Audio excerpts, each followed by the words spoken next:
Sunday, welcome to Mansfield today, and time to dive into the kitchen along with our friend Chef MLK, Martin Cobalt. Chef, good day to you. Nice to have you with us once again.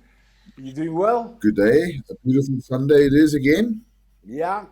Now, I know I put you under a little bit of pressure because I sent you just a few hours ago. I said to you, we were talking about it 2 nights ago, a dish that I haven't had for ages, and I suddenly thought, he's used to pressure. So I thought, let's throw some pressure at him. You are used to pressure. Martin, before we get into this recipe and talking about pressure, Yeah. more or less, Yes. and this is probably an impossible question for you to answer, but more or less, how many cooking competitions do you think you've been involved in your career as a Oh, chef? oh my God. Jesus. Oh. Well, I've been doing this for 18 years and average about 20 a year, so make the math. So Yeah. have you got a calculator with you? So roughly No. about that. Okay, last year it wasn't that bad, but I would say about 300, 350, somewhere around there What's the in the most last pressurized couple of part years. of what's the most pressurized part of a cooking competition? The judging and the eating. Now I'm pulling. No, not at all. Um, no, I think when the guys like the team competition, a live hot competition where they have to produce like 110 dishes, a four-course set menu, and within 4 hours, and then get judged on top of it, all in the spirit of trying to get a Olympic gold medal. I think this is the highlight of any chef who is in competition arena. And there's pressure. Believe me, there's pressure. I mean, to cook for 110 people, a four-course set menu, Olympic styles are like really high quality, and being judged on top of it. That's huge pressure. So I think that would certainly rank as number one. Number two is to get then I think feedback from the judge, where you only sort of miss medal and taking that sort of pressure. But I think this is more like hatred comes in there a little bit, where you just want to kill the judge because you missed by 1 point or 2 points. So, but yeah, Yeah. there's lots of pressures within competitions. But I think this is within any competition arena, be it sport, be it cooking, be it in whatever. There's always pressure, and we love it. How many times have you been involved in the Culinary World Olympics? Uh, in February in 2019, which was a month just before the COVID-19, was my third time.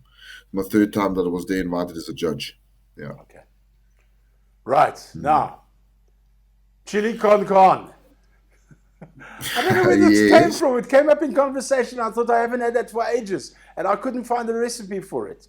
Well, I could have gone on Google, Well, but I thought I'll go to Chef MLK Google. I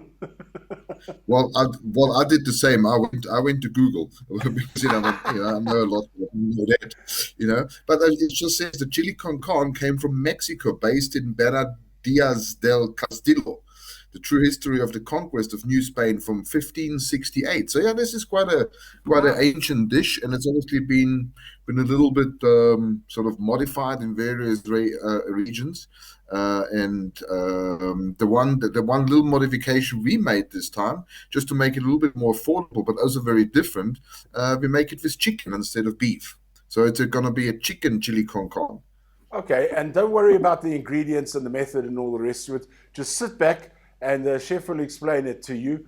Because you can go Yeah, to his website www.chefmlk.co.za whenever you want to, and you can pick up that recipe and others as well. Good one, right? Chefski, absolutely. chili con carne. Good. Chili con carne. Well, I was going to run through it fairly quickly. So it's 500 grams of minced chicken breasts, two medium onions chopped, three garlic cloves peeled and finely chopped, 1.5 teaspoons fresh chili. Depends, if you got a really nice hot chili, just put about a half a spoon, I would say.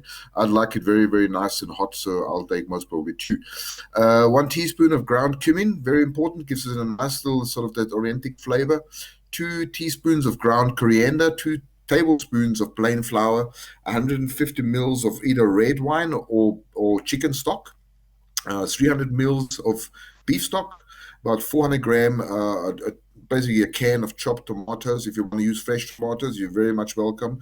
I, in fact, would be in preference of some fresh tomatoes. 400 gram can of red kidney beans, 2 tablespoons of tomato puree, some caster sugar, dried oregano, some bay leaves, flaked salt or just normal fine crystal salt, and freshly ground black pepper.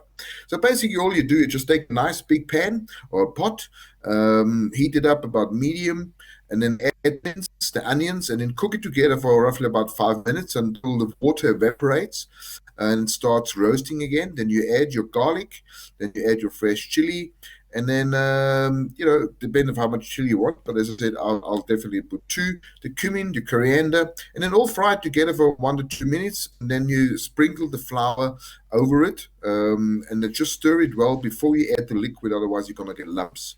And then just slowly add either the wine or the stock, and the stirring constantly until it starts boiling again. Then you could put the tomatoes, the kidney beans, and you just add it all together and let it just simmer for a good half an hour, 45 minutes. And then you just right at the end, I would serve it with some rice on the side, or some people just like to add chips, but that's a very much South African way of eating chips with it. But traditionally, they just eat it as it is, because the beans, they will give it the carbohydrates, and well, vegetables, you can get a bit of a garnish on there, but that's what it is. But I think this is just something to really enjoy on a nice cold winter day. And I think so for winter in South Africa, this is exactly what we want. Lovely, lovely, lovely. So now I know what I'm doing. Good one. Chef, thank you very much for your time. And we'll catch up with you next Sunday once again. Absolutely. Have a great Sunday, and we'll see you next week. Great stuff. Thank you so much, team. As I said, you can go to www.chefmlk.co.za to pick up that recipe and a whole lot of other stuff too. Courtesy of Chef MLK, Martin Cobalt, right here on Mansfield Today.